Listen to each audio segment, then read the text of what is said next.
David ran towards Goliath. Now, this really kind of got me. I started stepping back and going, he mentions the bear and the lion later.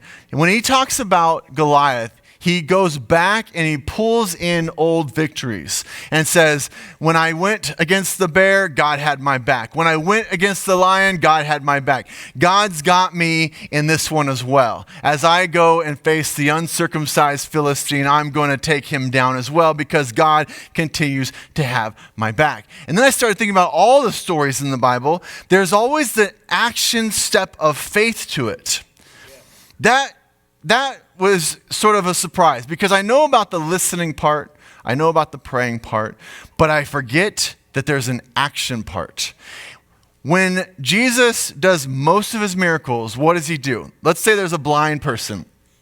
He goes up and he asks them, always a funny question. Every time I read it, I'm like, would you like to see again? Like, that's the funniest question to me. I don't know why. In my own head, that's funny. Of course they want to see again. They say yes. He goes, okay, let's get some mud. I'm going to put this in your eyes. You're going to go find this pool, which had to be a very humorous kind of watching of this person with mud in his eyes, trying to find the pool. You're going to wash it out, and then you're going to see.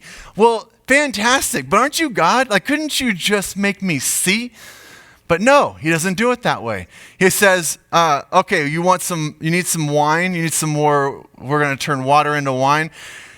You see those pitchers over there? I want you to go get those pitchers, and then I want you to take those to that river and then fill it up. And then you're going to take this cup and you're going to take it to the lead person. You're going to hand them the cup.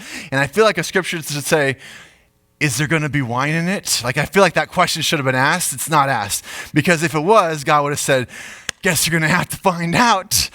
Go enjoy. That's the story over and over and over. There's going to be a flood. All right, I want you to build a boat for 130 years while you're made fun of, and then the rain's going to fall. We need to get through this sea. Okay, the priests are going to pick up the Ark of the Covenant. They're going to walk towards the sea, but before his foot hits, it'll spread. And you're like, could you just open it so I know where to go? Nope, there's going to be an action step. Almost every story, there's an action step. So take that in. It's a huge moment for us. It was for me when you start to realize, okay, I pray for things all the time. I understand the listening aspect of prayer, but do I have faith? Am I running towards Goliath? Because he's expecting me to run towards Goliath. What does that mean for me? What does that mean for you? How are we moving our faith to action?